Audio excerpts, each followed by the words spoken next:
በጋዜጦች የማስታወቂያ አምዶች ላይ በፎቶግራፍና በሸጋ ገላጭ ቃላት ድንቅ መሆኑ የተነገረለት ትፍስሕት ኮረብታ በበራሪ የጥሪ ማስታወቂያዎች በየአቅጣጫው ዝናው ስለናኘ የአዲስ አበባ ሰው መከፈቱን በመጠባበቅ ላይ ነበር። ድርጅቱ ሥራ በሚጀምርበት ዕለት የተለየ ዝግጅትና መሰናዶ ማድረጉን ስላስታወቀም የመግቢያ ትኬት ግዢው የደራ ገበያ ፈጥሮ ታይቷል። ከሚሰጠው ልዩ ልዩ ግልጋሎት አኳያ በአዲስ ቅንጅትና ቅንብር ቀረበ ተብሎ የተነገረለት ትፍስሕት ኮረብታ ሰዎችን እንደየዝንባሌያቸውና ፍላጎታቸው የሚያስተናግድ እጅግ ዘመናዊና ግዙፍ ድርጅት ተደርጎ ተጋኖ ሲነገር በመስማታቸውና ባላቸው የመተዋወቅም ደረጃ ከበዓሉ በፊት በመሄድ ምን እንተባበር ለማለት አቅደው ጌታውንና ደሳለኝ ወደዚያው ተጓዙ። ከመክፈቻው ዕለት 2 ቀን ቀደም ብለው የሄዱት ሐሙስ ቀን ከሥራ በኋላ ነበር። ከኮተቤ መምህራን ማሰልጠኛ ኮሌጅ በስተ ምስራቅ 22 ኪሎ ሜትር ርቀት ላይ ወደሚገኘው አዲስ ድርጅት ሲጓዙ ስለ ራሔል ጠንካራ ዓላማና ጥረት እያደነቁ ሆኖም ከከተማ በመራቁ ባለው ድርጅትና አቅም መስራት እንደማይችል በመገመት እየተወያዩ ነበር። ከ3 ወራት በፊት ጌታውን ያየው አካባቢ ገና ከመግቢያ ክልሉ ተለውጦና ተጠናክሮ አገኙት። ከመንገዱ ተገንጥሎ ወደ ውስጥ ለመግባት ሲያመሩ ጠንካራ የአጠባበቅና የማስተናገድ ጥሩ ስልት ካላቸው ጠባቂዎች ጋር መነጋገር ነበረባቸው። ራሔል ዳርጌን ለማግኘት ፈልገው እንደመጡ በመናገር ራሳቸውን ለጠባቂዎቹ ከገለጹ በኋላ በስልክ መልስ ተገኝቶ ወደ ውስጥ መግባት እስኪችሉ ድረስ በመኪናቸው ውስጥ ሆነው ጠበቁ። እንዲገቡ ከተፈቀደላቸው በኋላ በዝግታ ነዳድ ወደ ውስጥ ገቡ። በጠጠራማ መንገዱ ግራና ቀኝ ሆን ተብሎ በእንክብካቤ የለማው ጫካ በዛፎች በቁጥቋጦዎችና በሐረጎች ተጠላልፎ የሚያስደስት ግርማ ሞገስ ተጎናጽፏል። በየዛፎቹ ስር በስልት እንዲፈስ የተደረገው የቦይ ውሃ አልፎ አልፎ ከቋጥኝ ጋር እየተጋጨ የሚፈጥረው ድምፅ ይሰማል። ለአካባቢው የእጽዋት ሕይወት መዳበር ትልቅ ጠቀሜታ መስጠቱን ያስገነዝባል። በስፍራው ሰላምና ምቹነት የተላበሱት አንዳንድ አዕዋፍትና ትናንሽ አውሬዎች ሲበሩና ሲሽኮለኮሉ አስተዋሉ። ማዶውን በስተቀኝና በስተግራ መታጠፊያው ላይ የተሰራውን ሰው ሰራሽ ፏፏቴና በዙሪያው ከመሬቱ ቋጥኝ ተፈልፍሎ የተሰራውን መቀመጫ ባሻጋሪ ተመልክተው ተገረሙ። በጥቂት በጥቂቱ ዳገታማነቱን እየጨመረ በሚያሻቅበው መንገድ ላይ ሲጓዙ የጥቂት ዓመት ዕድሜ ያለው የተባለውን የዝግባ የጽድና የአበባ ዛፎች አስተዳደግ እያደነቁ ነበር። ከኮረብታው ደልዳላ ስፍራ ሲደርሱ ውብና ግርማ ሞገስ ያለው ሕንፃ ተመለከቱ። ጠቢብ መሐንዲስ ዕውቀቱን ያስመሰከረበትን ነፃና ቅያስ መሆኑን ወዲያውኑ አረጋገጡ። የአካባቢው የቅጠላ ቅጠሉ የእጽዋቱ አተካከልና አስተዳደግ ዙሪያ ገባውን ውበት አልብሶት ምድራዊ ገነት እንዲሰኝ ያስገድዳል። ከሆቴሉ ዙሪያ በተለያየ ዕቅድ የተሰራው የመዝናኛ ስፍራ በመንፈስም ሆነ በአካል ላይ በጎ ተጽዕኖ መፍጠር እንደሚችል አድንቀው ተነጋገሩበት። መኪናቸውን ከመኪኖች ማቆሚያ ስፍራ ላይ ካቆሙ በኋላ ራሔልን ለማግኘት በቀጥታ ወደ ዋናው የሆቴል ቤት መግቢያ አቅጣጫ ተራመዱ። ከመግባታቸው በፊት አንድ ሰራተኛ አግኝተው አነጋገሩ። ሰራተኛው መልእክቱን አድርሶ ራሔልን ይዞ ተመለሰ። የያዘችውን ብዕር በጣቶቿ መካከል እያሽከረከረች ብቅ ስትል ጌታውንና ደሳለኝ ለቅጽበት ድንግር ብሏቸው ነበር። እጅግ ተለወጠችባቸው። ጸጉር አሰራሯ የትግራይን ታሪካዊ አንድ ወጥ ሐውልት ይመስል ሽቅብ ተኮፍሷል። በዚያ የጸጉር ጉልላት ዙሪያ ወርቅ ነዶ የመሰለ አንጸባራቂ ጌጥ ተለጥፎበታል። ረዥምና ደንዳና አንገቷ ከፍ ብሎ ጭንቅላቷ ዝቅ ብሎ ትከሻዋን በተመጣጠነ ቅንጅት ያጣመረ ሲሆን አወጣጡ ያምራል። አልፎም በራስ መተማመን ውስጥ ባህሪዋን ይናገራል። የለበሰችው እጅጌ ሙሉ አንገትጌ ሰፊና ወጥ ቀሚስ የቀለሙ ፍካት የእሷንም ቅላት የበለጠ አድምቆታል። የተጫማችው ተረከዘ ረዥም ጫማ ላካሄዷ ቄንጥና ላለባበሷ ውበት ምክንያት ሆኗል።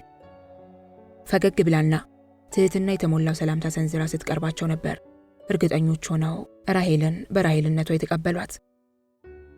ጉራማይሌ ንቅሳቷ ዘርፉ ረዘም ብሎ በመውረዱ ጥርሷ ባይነጣም እንደ ነጭ ያፈከዋል። ጌታውን ያንን ጉራማይሌ ንቅሳት ነበር እንደ ምልክት የወሰደው። በመምጣታቸው እጅግ ተደሰተች።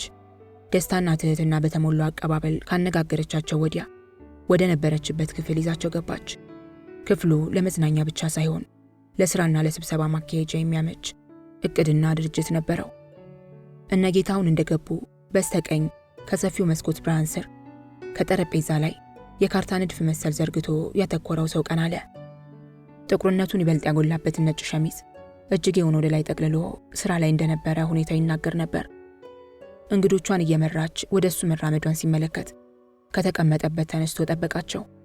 እነጌታውን በመጨባበጥ ሲተዋወቁ ራሄልም ለሰውየው ቀደም ሲል ድርጊታቸውን ያወራችለት መሆኑን በማስታወስ በቅጡ እንዲያውቃቸውና እነሱም ለሕይወቷ ማንሰራራት ምክንያት የሆነው ጀምስ ዊሊ መሆኑን እንዲረዱላት አደረገች።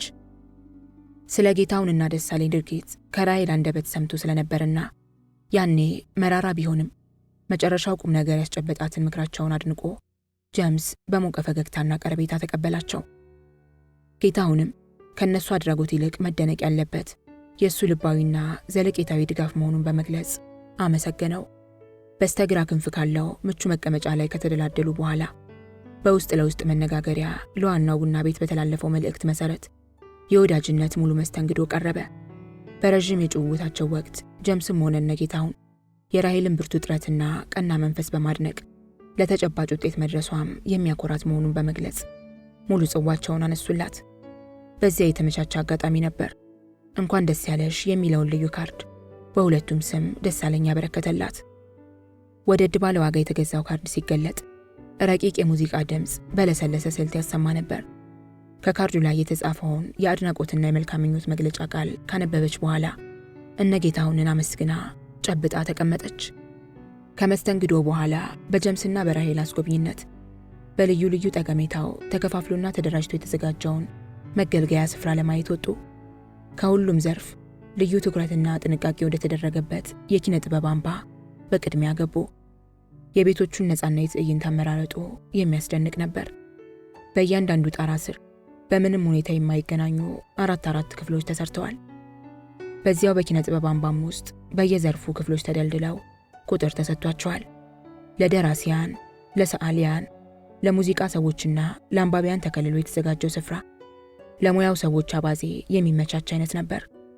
የኪነ ጥበብ ሰዎች ቀልባቸው ተቆራኝቶ የሚባዝነው በሕይወትና በተፈጥሮ ውበት ዙሪያ በመሆኑም ያንን ሁኔታ ለመፍጠር እጅግ ተደክሟል። ከዛፉ፣ ከቅጠላ ቅጠሉ፣ ከአበባው መለምለም ባሻገር በአካባቢው ካሉት ሁሉ ጠንከር ያለውና ከስሩ ሰፊ ኩሬ ያለው ፏፏቴም እንዲወርድ ተደርጓል። ከፏፏቴው መወርወሪያ ተነስቶ ለዘብ እያለ በሚያሽቆለቁለው ተዳፋት ላይ ግራና ቀኙን የተሰሩት የጉዳይ ማከናወኛ ክፍሎች ለደራሲውም ሆነ ለሰዓሊው እንዲሁም ለሙዚቃ ባለሙያው የመንፈስ ጅባታ ይሰጣሉ።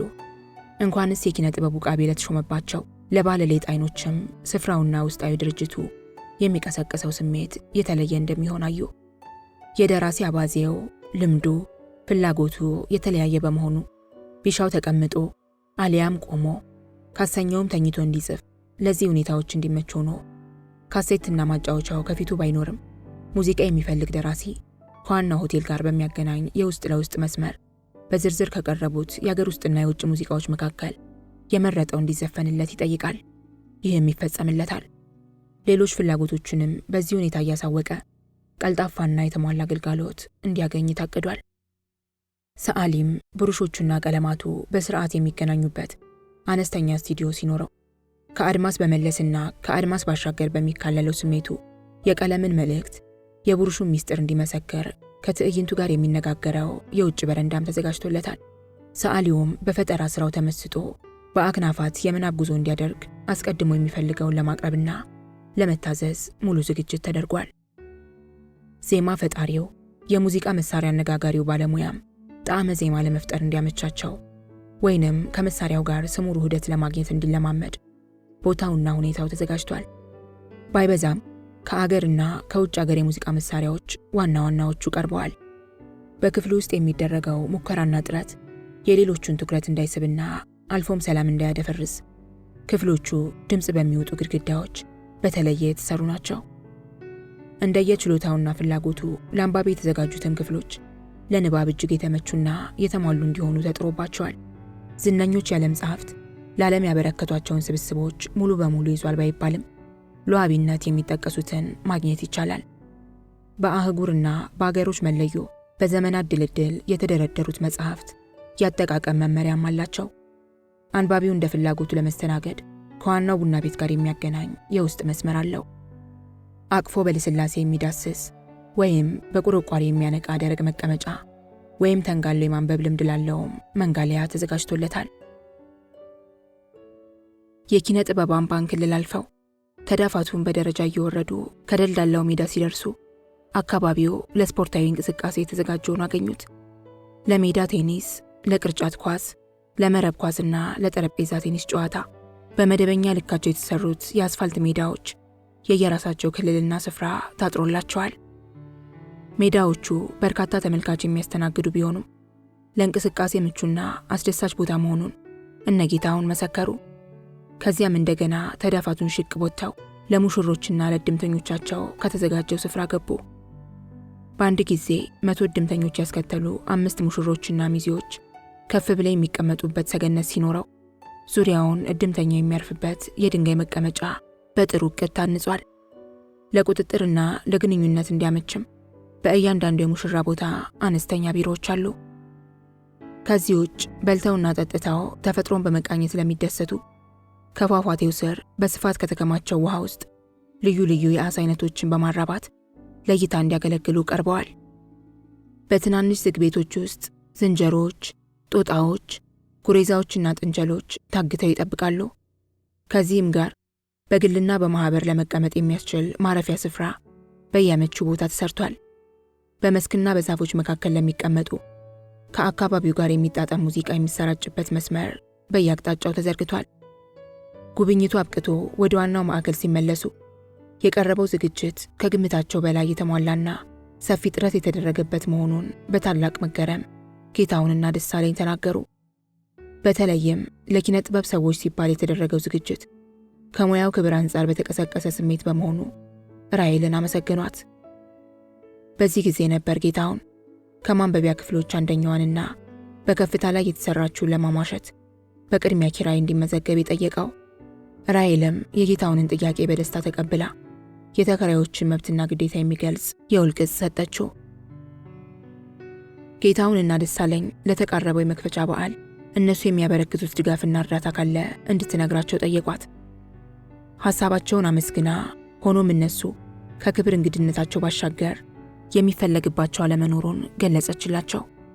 በዕለቱ እንደሚገኙ ዳግም ቃላቸውን ሰጥተዋት ጀምስንና ራሔልን ተሰናብተው ተለዩ።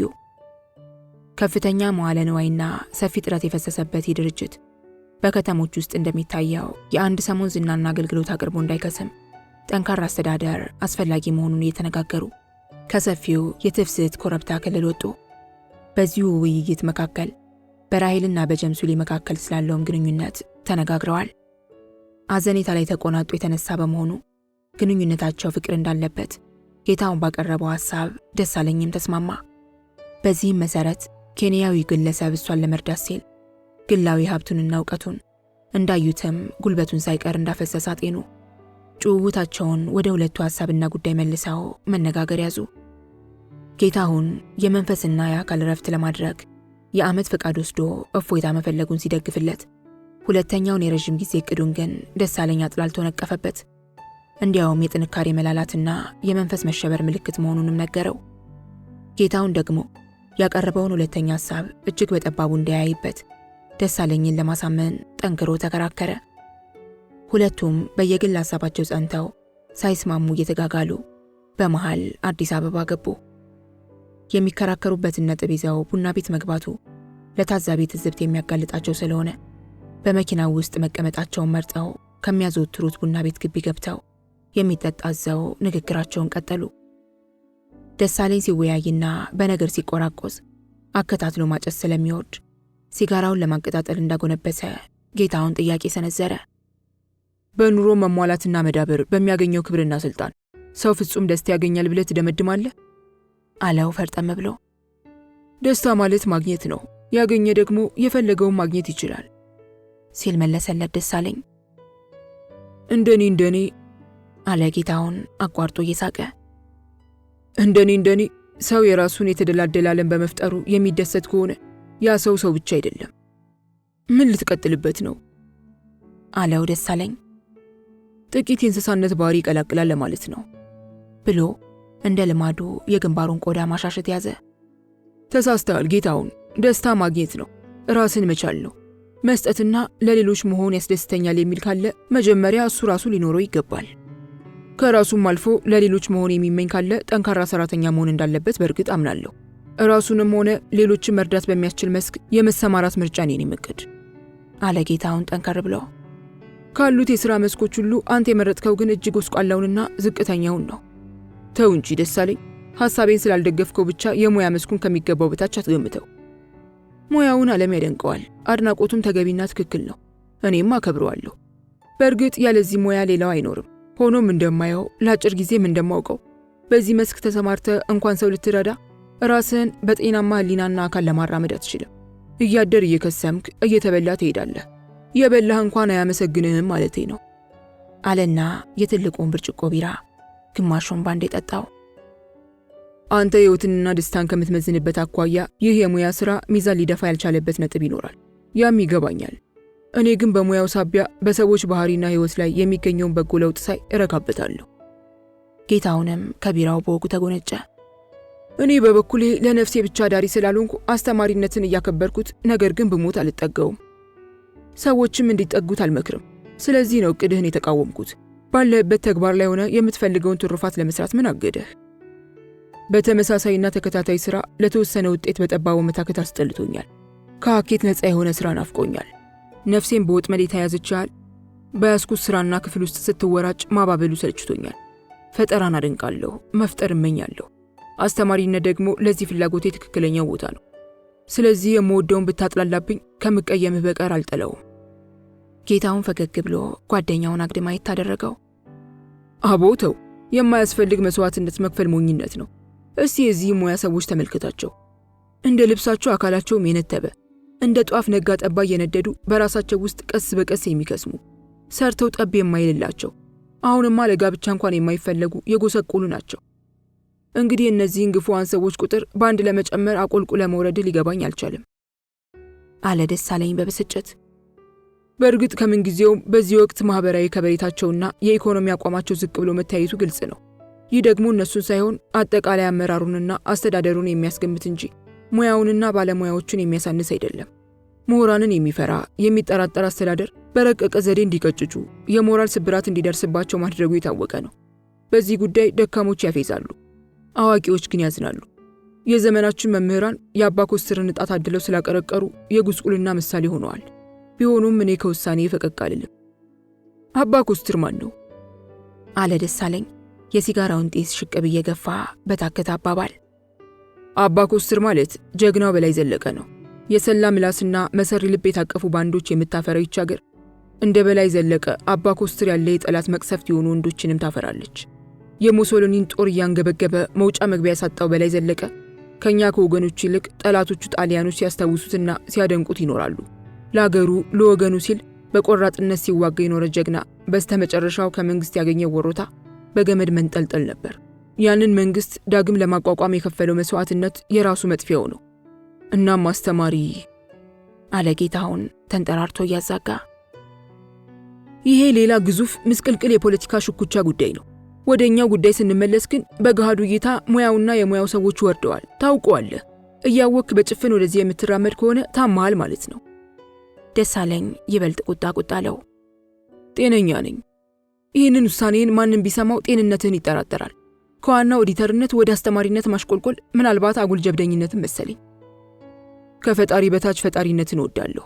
የፈጠርኳቸው ሰዎች በጎ ነገርን ጨብጠው በጎ ሆኖ ሳይ ደስ ይለኛል። ማንም በዚህ ውሳኔ ይብድ ካለኝ እሱ ከኔ በፊት ያበደ መሆን አለበት አለ ጌታሁን በአቋሙ እንደጸና ተረጋግቶ። እድገት፣ ተስፋ፣ ለውጥ፣ የኑሮ ደስታ እነዚህ ከሰው ድካም የሚጨበጡ ፍሬዎች ናቸው።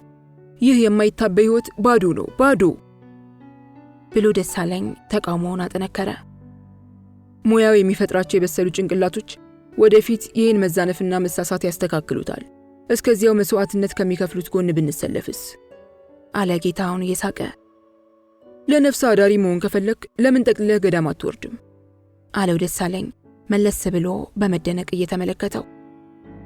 ጌታሁንም የውሳኔው ጉዳይ የማይቀለበስ መሆኑን በሚገልጽ ሁኔታ ቤት ዘግቶ ቅጠል በልቶ ለመንፈሳዊ ሕይወት ካደረ መነኩሴ ይልቅ በከተማ ውስጥ ያለውን ፈታኝ ሁኔታ ተቋቁሞ ትሩፋት የሰራ ተራ ሰው የበለጠ ሰርቷል ወይም ዋጋ ይከፈሏል ብዬ አምናለሁ። ስለዚህ ውሳኔ ነው አለ ቁርጥ አድርጎ። ከዚህ በኋላ ደሳለኝ መልስ መመለስ አልፈለገም። ጌታውንም ዝምታውን መረጠ። በመካከላቸው ድምፅ ጠፋ።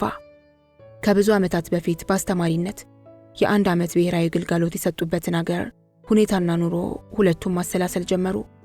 ያኔም በአስተማሪነቱ የተመሰገነ የተለየ ጥረትና ብርታት ያሳይ እንደነበረና በመጨረሻም ከመምህራኑም ሆነ ከተማሪዎቹ ሽልማትና አክብሮት አትርፎ የተመለሰ እንደነበር አስታውሶ ጌታውን ለአስተማሪነት የተፈጠረ መሆኑን ደሳለኝ በውስጡ አመነ።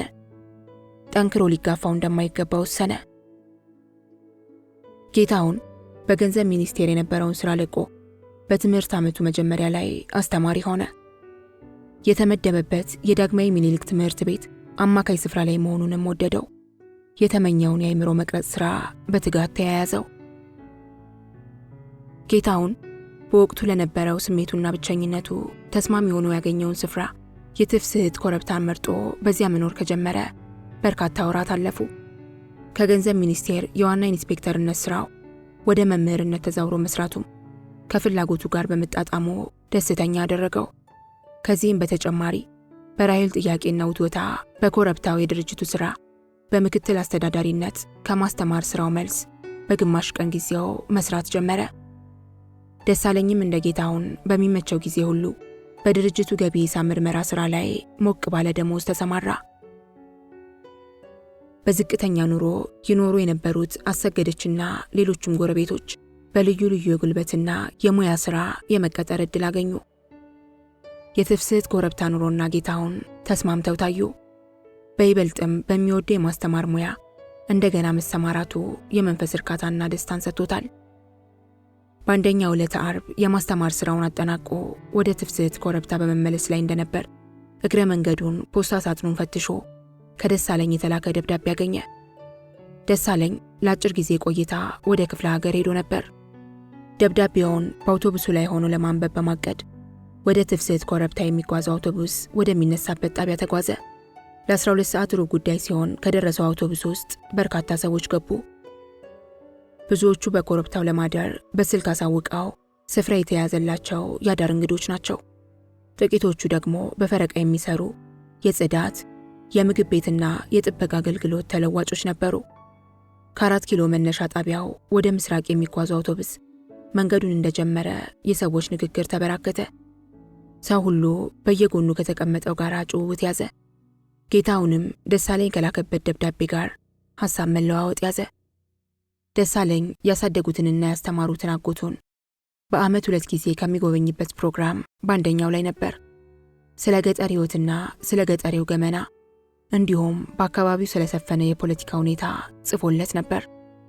የደሳለኝን ማንነትና ሕሊናዊ እሱነቱን የሚረዱት አጎቱ እንጂ እህቶቹ በተለይም አባቱ አልነበሩም። ከወላጆቹ ጋር በባላንጣነት ስሜት ይተያያሉ። እናቱ ወይዘሮ ኤልፋጋ ላመነበት ጉዳይ ግትር አቋሙን፣ ደፋር አንደበቱን፣ ይሉኝታ የለሽ ተፈጥሮውን ይጠሉበታል። እህቶቹም ዓላማና የሕይወት መሪ የሌለው ከንቱ አድርገው ያሶሩበታል። የእናቱን ትኩረት በአብዛኛው ያዛቡትም 2 ታናናሽ እህቶቹ ነበሩ። አባቱ ግን ዲያቆን አልሆንም በማለቱ በእርግማንና በጥላቻ ያራቁት በመሆናቸው አይደራረሱም። ያስተማሩትና ለቁም ነገር ያበቁት የአባቱ ወንድም አጎቱ ግን ደሳለኝን በእሱነቱ ይኮሩበታል። እኒሁ የደሳለኝ አጎት ታመው ባልጋ ላይ ስለቆዩ ደሳለኝን በአስታማሚነት እንደሚሰነበት ስለገለጸለት ጌታውንን የብቸኝነት ብርድ ተሰማው። ጓደኝነታቸው የልብ ነበርና አንዱ ከሌላው ርቆ መቆየት ችግራቸው ነበር። እንደየብጤታቸው ምሽቱን በትፍስሕት ኮረብታ ለማሳለፍ ከየአቅጣጫው የተሳፈሩትን መንገደኞች ይዞ አውቶቡሱ ከትፍስሕት ኮረብታ ክልል ሲደርስ ጨልሞ ላይን ይዞ ነበር። ወደ ኮረብታው ደልዳላ ስፍራ እስኪደርስ ድረስ በዳገቱ ላይ በዘወርዋራው መንገድ ግራና ቀኝ የተተከሉት የመብራት እንጨቶች ነጭ ቀለም የተቀቡ ስለነበሩ ብርሃን እያንጸባረቁ አቅጣጫ ጠቋሚ ይመስላሉ። ከጨለማው ጋር ከብዶ የነበረ የዛፎች ግርማ ያስፈራል። ጨለማውን ተገን አድርገው የሚንቀሳቀሱት አንዳንድ ትናንሽ አውሬዎች ተሳፋሪዎች በመንገድና በአውቶቡስ መብራት አልፎ አልፎ እያዩና እየተንጫጩ ከዋና የመዝናኛ ማዕከል ሲደርሱ አካባቢው በግለሰቦች መኪናዎች ተሞልተው ቆዩአቸው። አርብ ማታ በርካታ ሰዎች ካመሻሹ ጀምሮ ወደ ትፍስሕት ኮረብታ ይመጣሉ። አርብና ቅዳሜ ማታዎች ለሚደረገ የሙዚቃ ምሽት የተወሰነ የእንግዶች ቁጥር ብቻ ይስተናግድ ስለነበር ተገልጋዮች ቅድሚያ ስፍራ ለማግኘት ቀደም ብለው ይደርሳሉ። የኮረብታው አድባር በሙዚቃ ዜማ፣ በደመቁ መብራቶች፣ በሰዎች ሳቅና ውካታ ፍንክንክ ብላለች።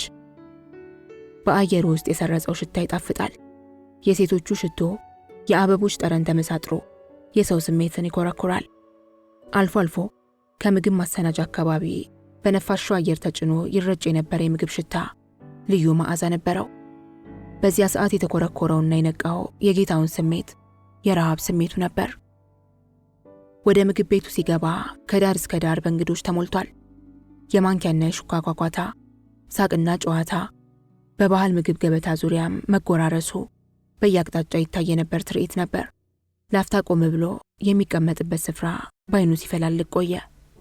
ከአስተናጋጆች አንዱ ወደሚቀመጥበት ስፍራ ሄዶ የሚበላውን አዘዘ። ረሃቡን እስኪያሸንፍ ድረስ እምብዛም በቤቱ ውስጥ ስለነበሩት ሰዎች ትኩረት አልነበረውም። ከልኩ ሲደርስ በማበሻ ወረቀት ጣቶቹን አባብሶ ቀና አለ። ቢራውን በወጉ ተጎንጭቶ ካወራረደ በኋላ ሲጋራውን አቀጣጥሎ ዘና ብሎ ተቀመጠ። ያኔ ነበር ማየት እስከሚችልበት አድማስ ድረስ በክፍሉ ሙሉ የነበሩትን ሰዎች ያየው። በክቦች ከተቀመጡ በርካታ ሰዎች መካከል ራሔልንና ቀለሟን አሻግሮ ተመለከታቸው። በርከት ባሉ ወንዶች መካከል ሆነው ይጨዋወቱ ነበር። ራሔል አውሮፓ ሰንብታ የተመለሰችበት ዕለት ስለነበር የከበቧቸው የአየር መንገድ ሰራተኞች እንደሚሆኑ ገመተ። ጌታውን አሻግሮ ደጋግሞ ተመለከታት። በዘመናዊው ያጋጌጥ ስልት ተንቆጥቆጣለች። ስሜቷ ግን እንዳምኑ ነበር። በአጠገቧ የነበሩት ጓደኞቿና ወንዶቹ በሳቅ በጨዋታ ሲያውካኩ፣ እሷ በሐሳብ እየተብሰለሰለች ስትኮበልል አያት። አሟት ይሆን ወይንስ ሌላ የገቢ ምንጭ የሚፈጥር ዕቅድ እያውጠነጠነች ይሆን በሚል ትዝብት በዐይኖቹ ሲዳስሳት ሲመረምራት ብዙ ቆየ። ሁልጊዜም የደሳለኝ አለመኖር ብቸኝነቱን ስለሚያከብድበት እሱ ከሌለ ወደ መኝታውና ንባብ ክፍሉ ገብቶ ከመጽሐፍ ጋር መነጋገሩን ይመርጣል። ያኔም ደሳለኝ ዘመዶቹን ጥየቃ ወደ ገጠር ስለተሻገረ ቅር ብሎት ነበር። ቅሬታውን በመጠኑ የሚከፍልለት በአፉ ገብቶ ሳምባውን ዳብሶ እንደገና በአፍና በአፍንጫ የሚወጣውን የሲጋራ ጢስ በቄንጥ እያጉተለተለ በርካታ ሐሳብ አውጠነጠነ። እራታቸውን የበሉት እንግዶች ቀስ በቀስ የምግብ ክፍሉን እየለቀቁ ወደ ሙዚቃው አዳራሽ ሲሄዱ ጌታውንም ለመውጣት ተነሳ። ወደ በሩ ሲደርስ ጥሪ ሰማ። መለስ ብሎ ተመለከተ። ከሰዎቹ ተነጥላ ወደ እሱ ስትመጣ የነበረችው ራሔል ነበረች የጠራችው። እንኳን ደህና መጣሽ አላትና በአክብሮት ጨበጣት። ሰላምታ ከተለዋወጡ በኋላ ለጥቂት ጊዜ ልታነጋግረው እንደምትፈልግ ስላሳወቀችው ወጣ ብሎ ከበረንዳው ላይ ቆሞ ጠበቃት። እንግዶቿን ተሰናብታ ጓደኛዋን ቀለሟን አስከትላ ብቅ ስትል ጌታውንም ወደ እሷ ቀረበ። ቀለሟና ጌታውን ሰላምታ ከተለዋወጡ በኋላ ሦስቱም ወደ ራሔል ማረፊያ ክፍል አመሩ። ጌታውንና ቀለሟ ፈንጠር ፈንጠር ብለው በተቀመጡበት ሶፋዎች ላይ ሲደላደሉ ራሔል መጠጥ ለማቅረብ ተፍ ተፍ አለች። የተቀዳውን መጠጥ በየፊታቸው ካስቀመጠች በኋላ እሷን በጌታውን ትይዩ ተቀመጠች። የቀረበለትን መጠጥ በመጠኑ ከተጎነጨ በኋላ ራሔል የምትለውን ለመስማት ነቅቶ ጠበቀ። በውስጧ የሚንከባለል አንዳች እንግዳ ሐሳብ እንደነበር አውቋል። ሆኖም ለመናገር ስላቃታት ሆን ብሎ ጌታውን ዝምታውን ሰበረው። ደሳለኝ ሰላምታ ልኮልሻል፣ ደብዳቤውን ዛሬ ያገኘሁ አላት። የዳመነችውን ራሔልን በፈገግታ መልከት አድርጎ ከሰመመን እንደ መንቃት ብላ ደህና ነኝ አላቱ ደሳለኝ። ምን ነው ጠፋ? እየተመቸው መሰለኝ፣ አንተን እንኳን ረስተዋል አለች ያልደመቀ ፈገግታ በገጿ ላይ ስላ።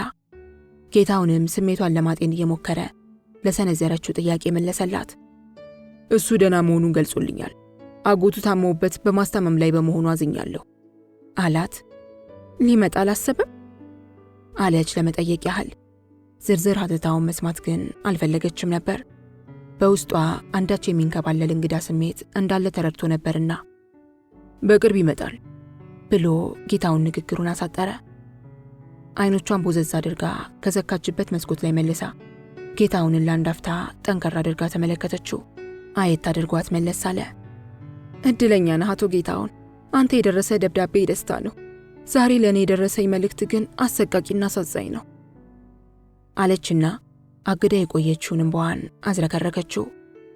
ከትላልቅ አይኖቿ ላይ እየተከታተሉ የወረዱት ትላልቅ የእንባ ጠብታዎች በአጭር ጊዜ በጉንጮቿ ተሽቆልቁለው አንገቷን አረጠቡት።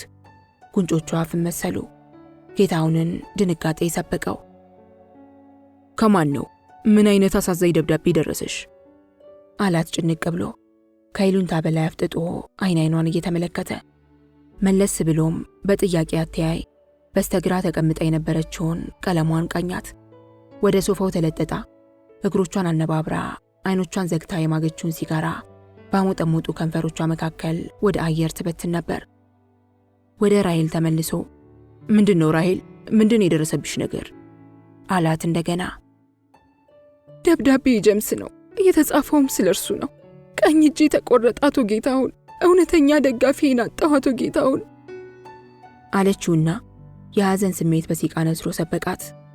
ከጉልበቷ ላይ ተደፍታ ተንሰቀሰቀች። ጌታሁን ያንን እንግልቷን በርቀት ሆኖ ማየት አላስቻለውም። ከተቀመጠበት ተነስቶ ጠረጴዛውን አልፎ ከቀረቀረችበት አቃንቶ ወደ ሶፋው መደገፊያ ከመለሳት በኋላ ትከሻዋን እየደባበሰ ከሚሰብቃት የስሜት ማዕበል ሊያረጋጋት ሞከረ።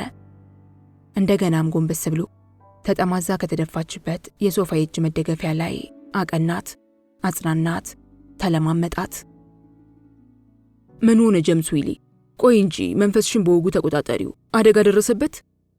እያለ በተደጋጋሚ ጥያቄ አፈጠጠባት። ጀምስ ዊሊ በራሄል ሕይወት ውስጥ ቁም ነገር የሠራ የዕድል ዋልታ እንደነበር ስለሚያውቅ በችግሩ ዙሪያ የተወሳው እሱ በመሆኑ ደነገጠ። አዎ፣ ትልቅ አደጋ ደረሰበት። በገንዘብ እርዳታ የማይቋቋመው አደጋ ደረሰበት። በኤድስ ተለከፈ ካለችው በኋላ ድምፅ አውጥታ አለቀሰች። ወይ ወንድሜን፣ ወይኔ ወንድሜን እያለች በሲቃ ተርገፈገፈች። ጌታውን ተጨንቆ ተጠቦ አባበላት። ራሄል ግን በውስጧ ታምቆ የነበረው ሐዘንና ጭንቀት በለቅሶ እስኪወጣላት ድረስ አስቸግራ ቆየች። ሁኔታዋ እንደ መስከን ሲጀምር ጌታውን መጠየቁን ቀጠለ። በኤድስ መለከፉን በምን አወቅሽ? አላት ወደ መቀመጫው እየተመለሰ። ራሄልም የተዝረከረከ እንባዋን እየጠረገች እሱ ራሱ የጻፈላት ደብዳቤ ላይ እንደነበር ነገረችው።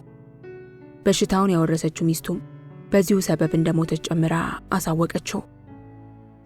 መርዶውን ሲሰማ ጌታውን ክፉኛ ደነገጠ። ለተወሰነ ጊዜ እሱ ራሱ ተረበሸ።